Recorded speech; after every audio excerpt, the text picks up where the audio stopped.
December 26, 1944, 4:30 in the afternoon. A single American tank, callsign Cobra King, smashed through the last German roadblock outside the Belgian town of Bastogne. Inside that town, 10,000 American paratroopers had been surrounded for 7 days, cut off from supplies, outnumbered 3-1, and told by the Germans to surrender or die. They'd responded with one word: nuts. Now relief had arrived, but the tank commander didn't know he'd just triggered the most explosive argument in Hitler's command bunker since the war began. Because 200 miles away, in the frozen headquarters of the German High Command, Field Marshal von Rundstedt was about to tell Adolf Hitler something the Führer absolutely did not want to hear.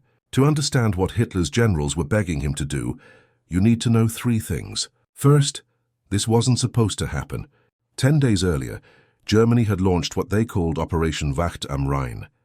Watch on the Rhine, throwing 300,000 men and 2,000 tanks through the Ardennes forest, in a desperate gamble to split the Allied armies and capture the port of Antwerp. It was Hitler's last throw of the dice, Germany's final reserve scraped together from boys barely old enough to shave, and veterans pulled from every other front. Second, Bastogne was everything. This small Belgian crossroads town sat at the junction of 7 major roads.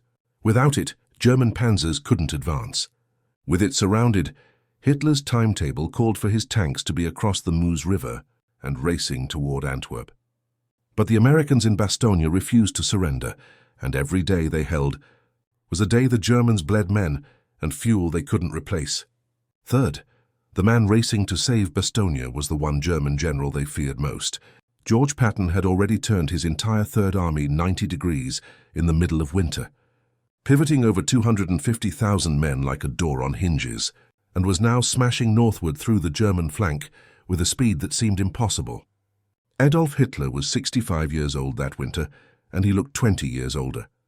The man who'd conquered France in 40 days now spent most of his time in a concrete bunker in East Prussia, hunched over maps with trembling hands, the left one shaking from what doctors suspected was Parkinson's disease. He'd survived an assassination attempt by his own officers just 5 months earlier. The paranoia from that had turned him into something approaching a recluse. But don't mistake his physical decline for mental weakness. Hitler still possessed the same intuition that had taken him from Vienna flophouse to master of Europe. The same gambler's instinct that led him to invade Poland when his generals said it was impossible, to attack France when they said it was suicide, to launch Operation Barbarossa when they begged him to consolidate. His generals called it genius. Later they'd call it madness. In December 1944 it was both. Field Marshal Gerd von Rundstedt was everything Hitler wasn't. 79 years old, from Prussian military aristocracy stretching back to the Middle Ages, he carried himself with the bearing of a man whose family had been fighting wars when Hitler's ancestors were still peasants. He'd commanded armies in Poland, France, and Russia. He'd been fired by Hitler twice already for daring to suggest retreat, and both times Hitler had called him back because there was simply no one else with his experience and his name. That name mattered. When you put von Rundstedt in command, soldiers believed they could win. Civilians believed Germany would survive. And when von Rundstedt spoke, even Hitler had to listen, usually. The problem was that von Rundstedt thought the Ardennes Offensive was doomed from the start. When Hitler first briefed him on the plan back in October, von Rundstedt had called it both too ambitious for the forces allocated, and in a moment of aristocratic courtesy, a stroke of genius. He didn't believe a word of the second part. Field Marshal Walter Model commanded Army Group B, the force actually executing the offensive. Unlike von Rundstedt, Model was a committed Nazi, a true believer who'd risen through sheer competence and ruthless determination. His nickname was the Führer's fireman because Hitler sent him to crisis after crisis on the Eastern Front, and somehow Model always stabilized the situation. But even Model had looked at Hitler's plan and said, according to witnesses, this plan hasn't got a damned leg to stand on. Together, Model and von Rundstedt had drafted an alternative they called the Small Solution, a more modest offensive east of the Meuse that might actually succeed with the forces available. Hitler had rejected it without discussion. His exact words were not to be altered. So here they were, 10 days into an operation that was already behind schedule, with American resistance far stiffer than expected, fuel running critically low, and now Patton had broken through to Bastogne. The question wasn't whether to tell Hitler his gamble had failed. The question was how to make him listen. The Ardennes Offensive had achieved total surprise on December 16th. German troops smashed into 4 inexperienced or exhausted American divisions, holding an 80-mile front with just 80,000 men. By nightfall, some units had been overrun completely. Others fought desperate delaying actions as they fell back in confusion. At first it looked like 1940 all over again, the blitzkrieg that had brought France to its knees in 6 weeks. But then the problems started. The timetable Hitler had dictated called for German armor to reach the Meuse River by December 20th. By the 20th, they hadn't even captured Bastogne, and the Meuse was still 50 miles away. The weather that was supposed to ground Allied aircraft had cleared on December 23rd, and suddenly P-47 Thunderbolts and P-38 Lightnings were screaming down on German columns, destroying tanks and trucks faster than they could be replaced. Most critically, fuel was running out. The Germans had gambled on capturing Allied fuel dumps intact. Instead, African-American truck drivers of the Red Ball Express had burned or evacuated them before the German advance could seize them. In the north, the 6th SS Panzer Army under Sepp Dietrich, a fanatical Nazi loyalist, had been stopped cold at a place called Elsenborn Ridge by the 99th Infantry Division. These were green troops, many in their first combat, but they held. Dietrich's tanks, which were supposed to be halfway to Antwerp by now, couldn't get past them. In the center, von Manteuffel's 5th Panzer Army made better progress, but every mile gained cost tanks and men Germany couldn't replace. At St. Vith, American defenders held for 6 days before finally withdrawing, and that 6-day delay was catastrophic to the German timetable. And at Bastogne, 10,000 Americans had dug in and refused to move. When General Heinrich von Lüttwitz sent surrender demands on December 22nd, Brigadier General Anthony McAuliffe sent back a one-word reply that would become legendary: nuts. The German officers who received it had to ask their English-speaking subordinates what it meant. By Christmas Eve, von Rundstedt knew the offensive was failing. His spearhead had reached within 3 miles of the Meuse at a village called Foy Notre Dame. But they couldn't cross the river. British XX Corps had moved south to defend the bridges, and now German tanks sat on high ground overlooking the Meuse, close enough to see the water, too weak to cross it. Meanwhile, reconnaissance reported something that made von Rundstedt's blood run cold. Patton had done the impossible. In 4 days, he'd turned 3 full divisions over 100,000 men, with all their tanks and artillery, 90 degrees in the middle of winter, and was attacking north into the German flank. This wasn't a probe. This wasn't a limited counterattack. This was Patton at full strength, and he was heading straight for Bastogne, with a fury that reminded German veterans of their own blitzkrieg tactics. On December 26th, when Cobra King broke through to Bastogne, von Rundstedt received the report in his headquarters at Ziegenberg. He read it twice, then called for his chief of staff. It was time to tell the Führer that his offensive had failed, that they needed to withdraw before Patton trapped the entire 6th SS Panzer Army in a pocket they couldn't escape from. It was time to say what needed to be said, even though saying it might cost von Rundstedt his command. Again, the meeting happened on December 28th, 2 days after Bastogne was relieved. Von Rundstedt traveled to Hitler's headquarters with Field Marshal Model. Both men knew what they had to say. Both men knew Hitler wouldn't want to hear it.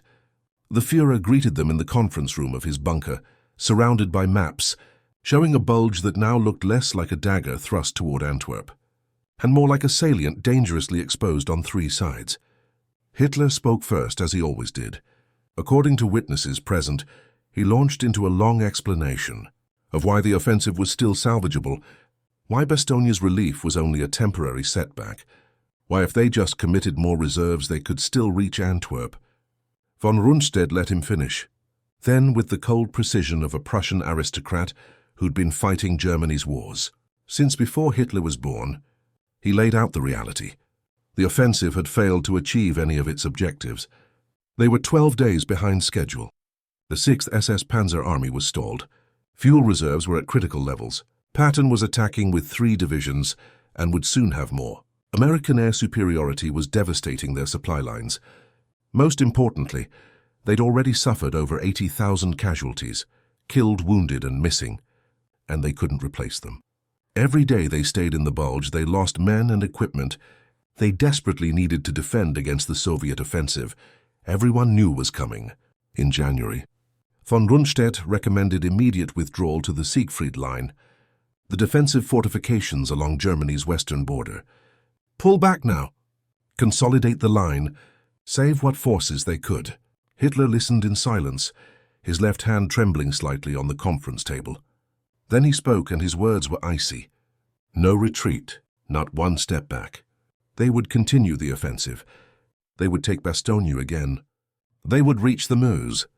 Model tried a different approach. He was a Nazi, loyal to the Führer in ways von Rundstedt could never be, and maybe that loyalty would carry more weight. Model explained that he'd tried everything possible to maintain the momentum. His best troops were exhausted. The Americans were feeding fresh divisions into the battle faster than Germany could reinforce. A strategic withdrawal now would save Army Group B to fight another day. Staying in the Bulge risked encirclement. Hitler turned on Model with fury, witnesses later described as terrifying. Who were they to question him? Hadn't he been right before, when they'd all said France couldn't be conquered, when they'd said the Soviets would crush them in 1941? He'd been proven right every time his generals doubted him, and he'd be proven right again.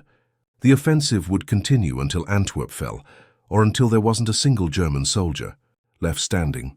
Von Rundstedt made one more attempt.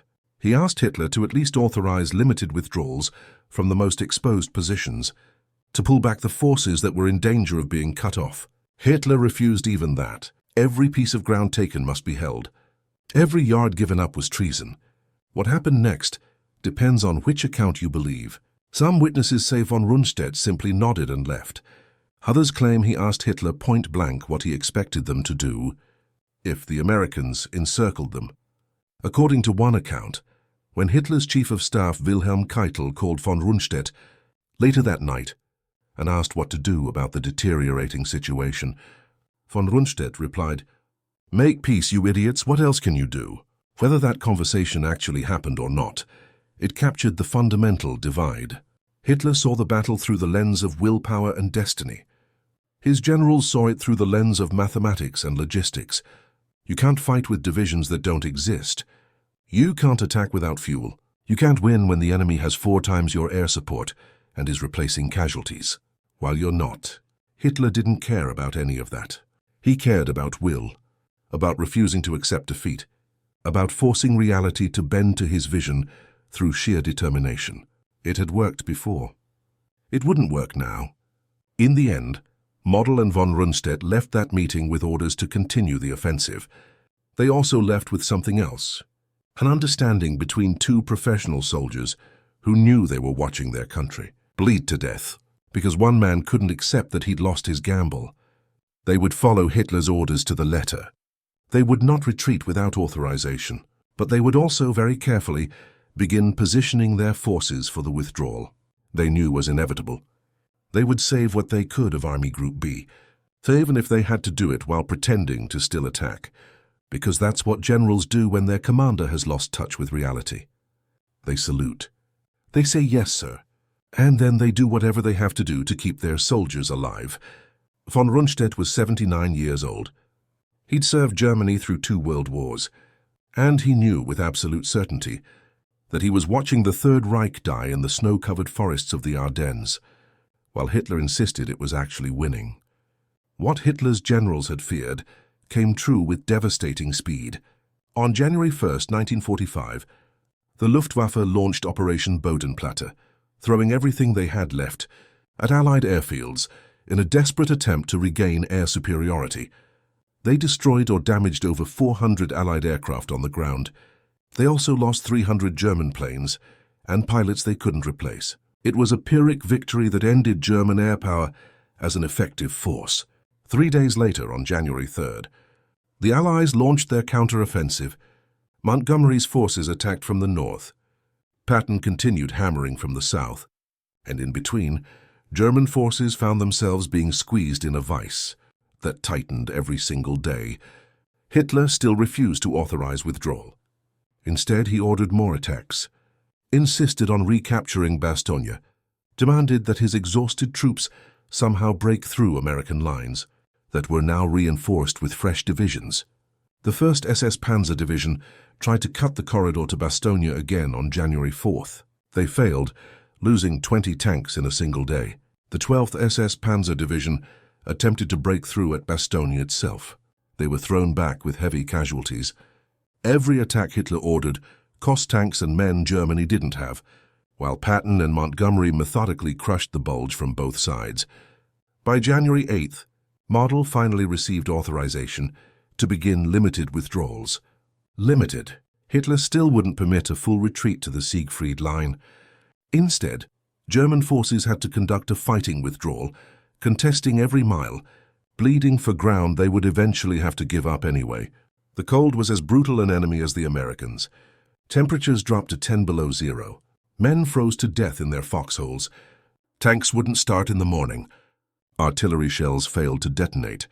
Wounded soldiers died during evacuation because the cold killed them before they could reach aid stations. And through it all, American artillery pounded German positions day and night, while Allied aircraft struck every convoy that moved. On January 16th, exactly 1 month after the offensive began, the 1st Army and 3rd Army linked up at Houffalize, sealing the bulge. The German forces that had advanced 50 miles into Allied lines were now pushed back to where they'd started, having gained nothing, having lost everything. Final casualties told the story in blood. The Germans suffered between 80,000 and 100,000 casualties. They'd lost 600 tanks and assault guns. They'd burned fuel reserves that could never be replaced. Most critically, they'd destroyed their last strategic reserve. When the Soviets launched their winter offensive 2 weeks later, there was nothing left to stop them. Von Rundstedt had been right. Marshal had been right.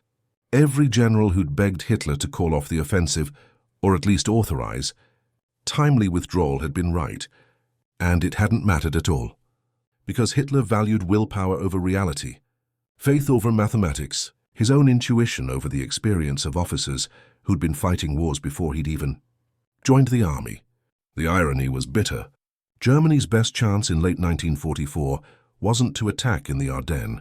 It was to defend, to make the Allies pay for every mile of German soil, to hold the Siegfried Line, and hope that war weariness might lead to a negotiated peace. The Ardennes Offensive threw away the forces needed for that defense. It destroyed divisions that could have delayed the Soviet advance. It wasted fuel that could have powered a fighting retreat. Hitler had gambled everything on one throw of the dice. His generals had begged him not to. And when the gamble failed, his generals had begged him to cut his losses. He'd refused both times. The result was the single bloodiest battle in American military history. 19,000 American dead. And for Germany, it was the battle that ended any hope of preventing total defeat. The immediate consequences were catastrophic for Germany. Hitler finally dismissed von Rundstedt from command on March 9, 1945.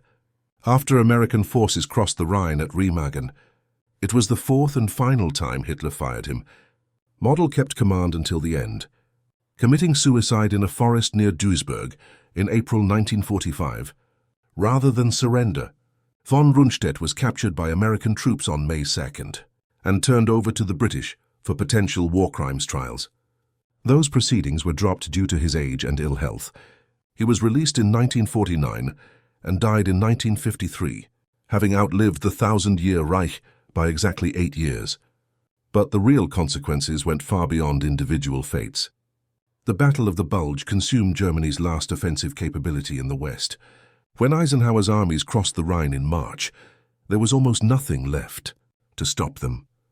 They advanced 300 miles in 2 months, reaching the Elbe River, before Hitler committed suicide in his Berlin bunker. In the East, the results were even more devastating. The Soviet winter offensive launched on January 12th smashed through German defenses that had been stripped to feed the Ardennes battle. The Red Army advanced 300 miles in 3 weeks, reaching the Oder River, just 40 miles from Berlin. The forces that could have slowed that advance were dead in the snow at Bastogne. The tanks that could have contested that advance were destroyed hulks scattered across Belgium. Hitler had indeed made one last throw of the dice, and he'd lost everything. Patton went on to cross the Rhine, race through Bavaria, and link up with Soviet forces. In Czechoslovakia, he'd become, in Churchill's words, the Allied general the Germans feared most. After the war, German generals interviewed about the Ardennes Offensive consistently said the same thing. It was Hitler's plan, conceived against their advice, executed against their judgment, and continued against their recommendations. Von Rundstedt told his Allied interrogators he'd called the offensive doomed from the start. Model, before his suicide, left papers saying Hitler had ignored all military logic, but perhaps the most telling comment came from Alfred Jodl, Hitler's chief of operations, who would later be hanged at Nuremberg. During his interrogation, he was asked why Hitler refused to authorize withdrawal, even when it became obvious the offensive had failed. Jodl's answer was chilling. The Führer, he said, did not accept that his forces could be defeated if they simply refused to accept defeat.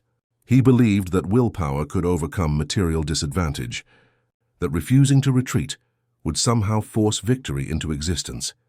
Hitler, Jodl concluded, had stopped living in reality sometime in 1943, and by the winter of 1944, he was commanding armies that existed only in his imagination. That was what von Rundstedt and Model had faced in that conference room on December 28th. Not a military commander making tactical decisions, but a man who'd lost the ability to distinguish between the world as it was and the world as he needed it to be. Here's what haunts historians about the Battle of the Bulge. Hitler's generals were right about everything. They'd told him not to launch the offensive. They'd told him it couldn't reach Antwerp. They'd told him to withdraw before it was too late.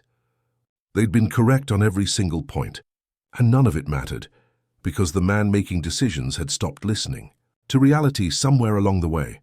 This raises an uncomfortable question. What do you do when the person in command has lost touch with what's actually possible? Von Rundstedt and Model chose to salute and do their duty, even when they knew it was futile.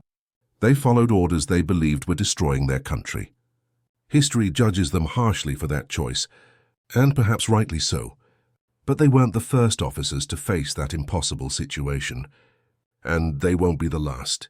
The Battle of the Bulge was lost the moment Hitler refused to accept that it was failing. Not when Patton broke through to Bastogne. Not when the weather cleared and Allied planes returned. Not even when fuel ran out. It was lost when Hitler looked at von Rundstedt and Model across that conference table and chose belief over reality, willpower over mathematics, his own certainty over the accumulated wisdom of men who'd spent their entire lives learning how wars are actually won and lost. In the end, that's what killed the Ardennes Offensive and what killed the Third Reich. Not American courage, though that was real. Not Allied material superiority, though that was decisive. But one man's absolute refusal to accept information he didn't want to hear, and a military system that had no mechanism to overrule him when he was wrong. The relief of Bastogne is just one story from the largest and bloodiest battle American forces ever fought in Europe. If you want to explore more of World War II's pivotal moments, check out our video on Eisenhower's decision to launch D-Day despite the weather, or the story of how intelligence failures almost lost the Normandy invasion before it began. And if you found this story compelling, consider subscribing and hitting the notification bell. We release new historical deep dives every week, telling the stories that shaped our world, one decision at a time. Thanks for watching, and we'll see you in the next one.